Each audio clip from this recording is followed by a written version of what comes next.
जय शिव गुरु। देखी जा भगवान के तरह अपन भक्त के परीक्षा ले लें, एकर केहू कुछ भी ना जान सकता। भगवान तरह तरह के बहुत कठिन से कठिन भक्त के परीक्षा ले लें। आई जा यही परीक्षा के नाम पर एगो भक्त के भी हम रउरा से वर्णन करे जातनी कि वो भगवान से कभी कुछ ना मंगलस और वो हर एक बात पर यही बात के कहे कि शिव गुरु से का मांगी।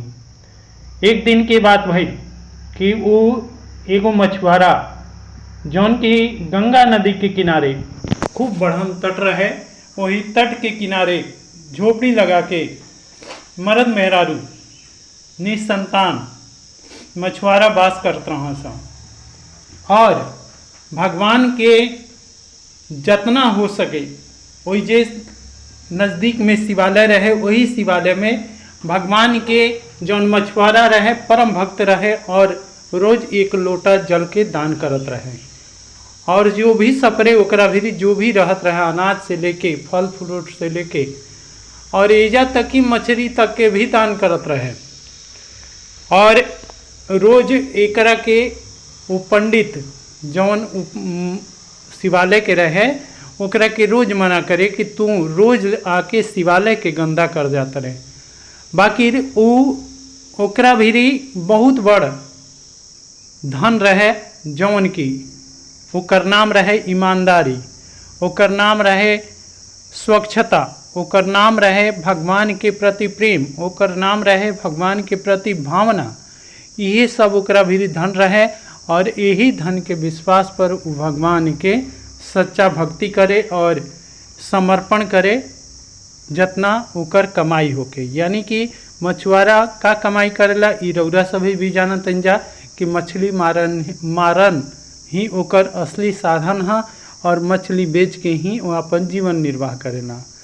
देखी जा वो बेचारा अब गंगा तट पर रहे तो रोज ये निश्चित बा कि गंगा में ही ओकर सब चीज़ रहे, नहान से धोआन तक, खान से पीन तक सब चीज़ गंगा जी में ही रहे और गंगा तट पर ही वो ज़्यादा समय पति पत्नी व्यतीत करस जा। एक दिन की बात भइल कि गंगा के तट पर दोनों मर्द मेहरारू बैठा रहन जा, जब तक कि वो मछुआरा के प्यास लागल। वो बेचारा अपन पत्नी से कलश की तू ऐसन करा ना, जाके हमरा खातिर जल ले आवा। वो कहली कि ठीक बा और वो पानी लेवे चल गेली और जब तक गंगा नदी से एगो बहुत बड़ मगरमच्छ निकलल। मगरमच्छ आके और मछुआरा के पैर के पास खड़ा हो गई।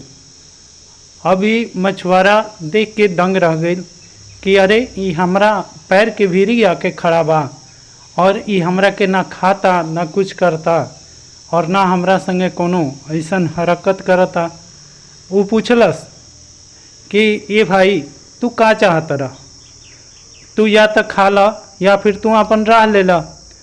तब वो कलस कि ना, हम बहुत दिन से भूखा बानी, बाकी हमहुओ शिव के भक्त हई और हम बिना आदेश के कुछ भी ना खाई ना और जे केहू हमरा के दान करेला हम उहे चीज़ खाई ना। वो मछुआरा कलश कि अच्छा तू का दान लेवल चाहत रहा। अब तो हम सवेरे सवेरे के टाइम बा, हम मछरियों नहीं के मरले कि तारा के हम खिया दी। तो कलश की ना, हम तहार एगो पैर खाइल चाहतनी। वो कलश की ठीक बा, कोनो बात ना, भगवान के यह इच्छा। और एगो पैर वो अपन दान कर दिलस मगरमच्छ के और ए तरीकर के एगो पैर वो मगरमच्छ खा गई। तब ओकरा बाद फिर वो जा खड़ा रह गई। फिर ये कहता कि अरे भाई अब तारा का चाहिए, एगो पैर के दान मंगला, एगो पैर के दान दे देनी। तब वो कलश कि ना, हम दूसर को पैर के दान तार चाहतनी, हमार पेट ना भरल, आधा आधी पेट भरल बा, ये चलते तू दूसर का पैर भी हमरा के दे दा। और ये तरीकर के वो मछुआरा के दूसर का पैर भी खा गई। मछुआरा के पैर लहू लुहान रहे, बाकी मछुआरा भगवान शिव के याद किलस, कलश की हे प्रभु आज हम बहुत प्रसन्न बानी कि हम केहू के पेट भर के भोजन दे सकनी अपन शरीर से। काहे कि हम कमा के तो केहू के कुछ दान करिए ना सकतनी, इतना हम गरीब बानी। बाकी हम अपन शरीर से तो दान करिए सकतनी। ये बात के हमरा सहर्ष बहुत खुशी बा कि हे प्रभु रौरा कौनो रूप में तो हमरा से दान आके मंगनी। और ये बात से वो बहुत हंसत रहे। जब ओकर पत्नी जब जल लेके आयल तब वो पत्नी देख के दंग रह गई, चिल्ला के उठल कि अरे रौरा पैर का हो गई। तब वो कहले कि देखा हाउ जौन जौन मगरमच्छ जाता वो बहुत भूखा रहे। वो कहलस कि हमार एक पैर खाई तो हम एक पैर दे देनी। ओकरा बाद कहता कि हम आधा अभी पेट भरल बा, आधा एगो और पैर दे देता तो बड़ा बढ़िया रहित। और ये तरीके करके हम ओकरा के दोनों पैर दे देनी। और ये बात के हमरा बहुत सहर्ष स्वीकार बा और हमरा बहुत खुशी बा कि प्रभु कौनो न कौनो रूप में हमार से तो दान मंगले। तब वो रोए लागल, पीटे लागल, कहतिया कि ई कौन दान भइल कि अपन शरीर दे देनी। और शरीर दे देनी तो रौरा अमीर नहीं की कि हमनी के बैठ के गुजारा हुई। अब रौरा मछली ना मारम, हम मछली के ना बेचम, तब हमनी घर के गुजारा कैसे हुई। कहता कि कोनो बात ना, हम शिव गुरु से का मांगे, शिव गुरु तो हमरा से मांग ले, बाकी हम शिव गुरु से ना मांगम। और ये सोच के ये बेचारा मछुआरा रोज नित्य प्रति वही जब बंसी लगा के बढ़ जाता है।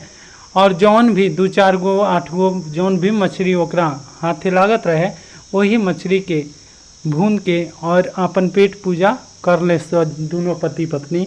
और शिव के नाम जपस जा, भक्ति करस जा।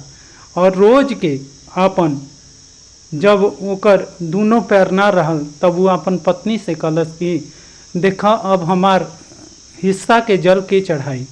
तब वो कहलस कि हम रौरा के लेके चलम और रौरा शिव जी के जल चढ़ाइम। और ये तरीके करके वो पत्नी भी बहुत पतिव्रता रहे और अपन पति के कंधा पर बिठा के ले जाए शिवालय में और रोज़ जल चढ़वावे और रोज़ जल चढ़ाए और अपनों और पति से भी चढ़वावे। ये तरह उनके भक्ति बहुत चरम सीमा पर रहे। एक दिन की बात भइल कि रोज मछली मारत मारत एक दिन एगो साधु महात्मा अइले, कहले कि हे मछुआरा, हम चाहतनी कि तू कुछ हमसे वरदान मांगा। कलश कि महाराज हम का वरदान मांगी, ऐसन बाकी कभी कभी हमनी के बहुत कम मछली मिलता और मछली कम मिलला से हमनी के आधा पेट खा के रह जाते जब दोनों पति पत्नी। ऐसन करी कि कम से कम इतना तो हमनी के गुजारा बसर पेट भरे भरता हमनी के मछली दे देती तो हमनी के वही से कुछ बेच लेती जा, कुछ खा लेती जा। तब वो कहलें कि एक शर्त पे हम तारा के देम ये वरदान। तब वो कहलें कि का शर्त बा। तब वो कहली, वो मछुआरा कलश की रौरा शर्त बताई, हम शर्त के सहस स्वीकार करम। वो जौन संत महात्मा रहन कहलें कि देखा आधा जौन भी तारा मछली मिली वो हमरा आधा दान करे के पड़ी, आधा तू लिहा आधा हमरा के दिहा। कलश ठीक बा।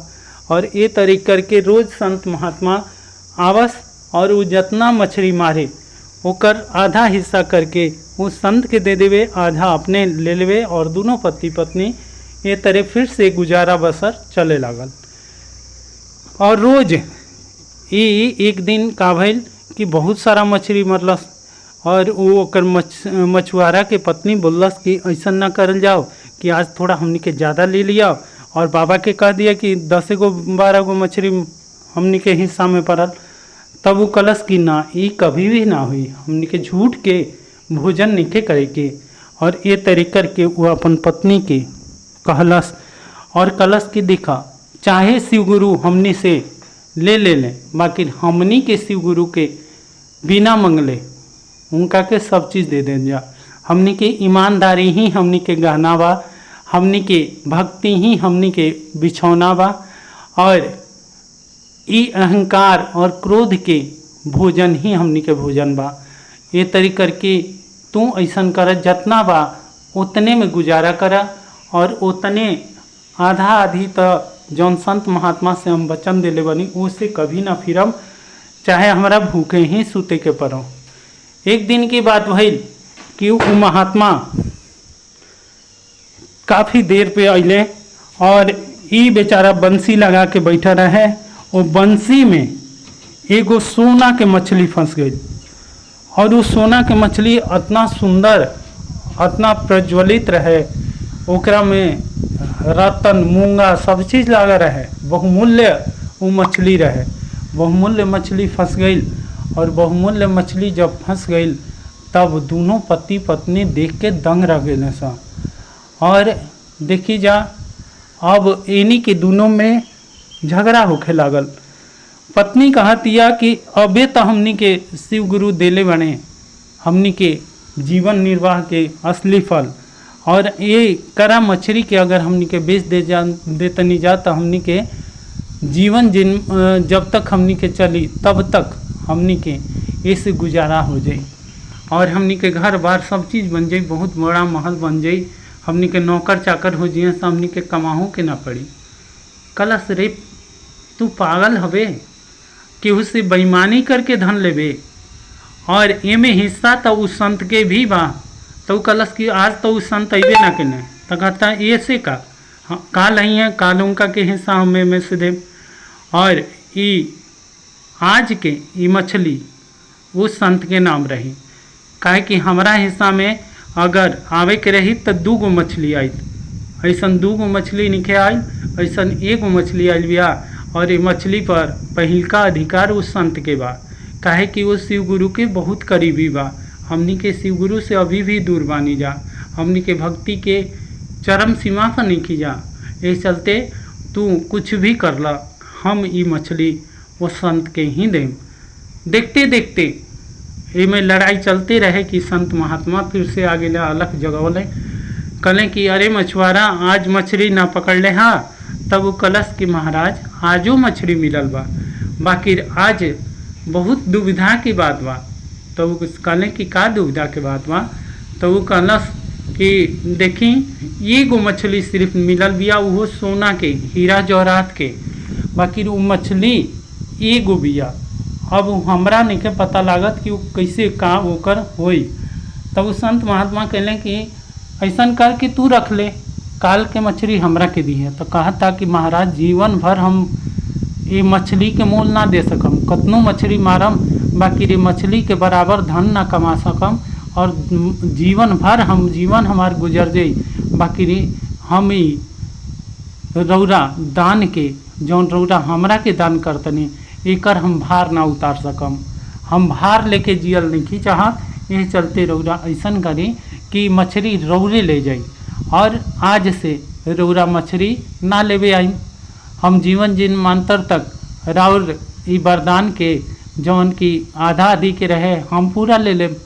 वो कहलें कि ठीक बा, और ये तरीके करके वो मछली अपन झोली में डालने, और झोली में डाल के जब जाए लगले तब ई जौन मछुआरा के पत्नी रहे वो पैर पकड़ लेला संत के कि हे प्रभु अब बताई कि हमार मछुआरा के पैर भी नहीं खे, हमारा अभी धन भी नहीं खे, हमार संतान भी नहीं खे, और हमार घर भी नहीं खे, बताई कि हम कैसे बुढ़ापा में और कैसे ये घड़ी हम अपन जीवन के निर्वाह करब। और ये तरीकर के आँख से आंसू गिर गए दोनों पति पत्नी के।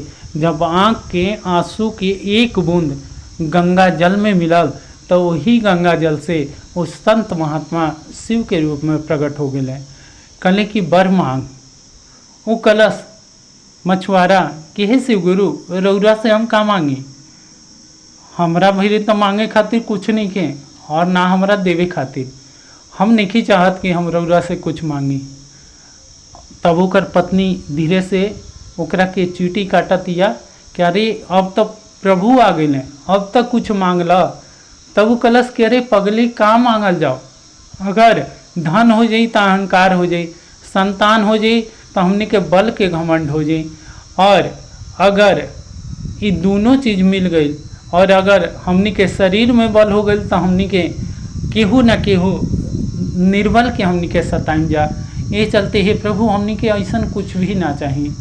अब प्रभु बहुत प्रसन्न भइले और कहलें कि रे मछुआरा वो दिन भी हम आई रही।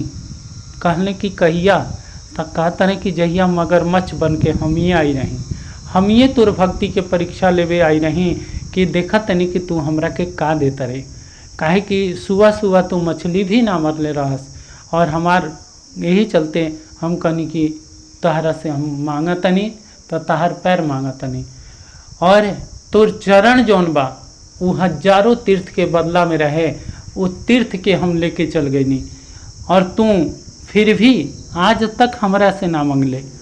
और आज हम समस्त चराचर जगत के जितना भी सुख वैभव बा वो सब तोरा के प्रदान करतनी। देखते देखते मछुआरा के दोनों पैर हो गए, देखते देखते वही गंगा तट पर एगो सुंदर महल खड़ा हो गई। देखते देखते वो महल में से 2 गो राजकुमार लेखा सरीखा 2 गो छोटे छोटे बच्चा नन्हा निकलने से माई माई करत और बाबूजी बाबूजी करत, और ये तेरे देखते देखते वो संत महात्मा भगवान शिव के रूप में परिवर्तित हो गए हैं, और वो तेरे अब दोनों भगवान के चरण में गिर गए सा। कले से कि हे प्रभु, हम नहीं चाहत कि रौरा हमरा से दूर होखी, और हम चाहतनी कि अब तो रौरा सब चीज़ दे देनी, अब तो हमरा जीव हत्या भी करे के पाप ना लगी, काहे कि हम नहीं चाहत कि हम मछली मारी, और ये जीवन से हम अब चाहतनी कि बस इतना रौरा दी कि हम सबके दान करी, और हे प्रभु जब तक जी तब तक सबके सेवा में हमरा के लगा दी। और ये तेरे भगवान तथास्तु कह के तब वो मछुआरिन जो रहे वो भी भगवान के परम भक्तिन रहे, वो कहती है कि हे प्रभु एगो और हमार काम कर दी, रौरा हमार शिवालय में, छोटा सा शिवालय में रौरा अपन शिवलिंग के रूप में विराजमान हो जाई। और देखते देखते प्रभु ओकरा शिवलिंग में जाके उजा विराजमान हो गए। और ये कथा एजे समाप्त होता केकरा ईमानदारी पर, तब मछुआरा के ईमानदारी पर, काहे कि उस जीवन भर यह कहत रह गई कि शिव गुरु से हम का मांगी, शिव गुरु से हम का मांगी। जय शिव गुरु, जय गणपति भगवान।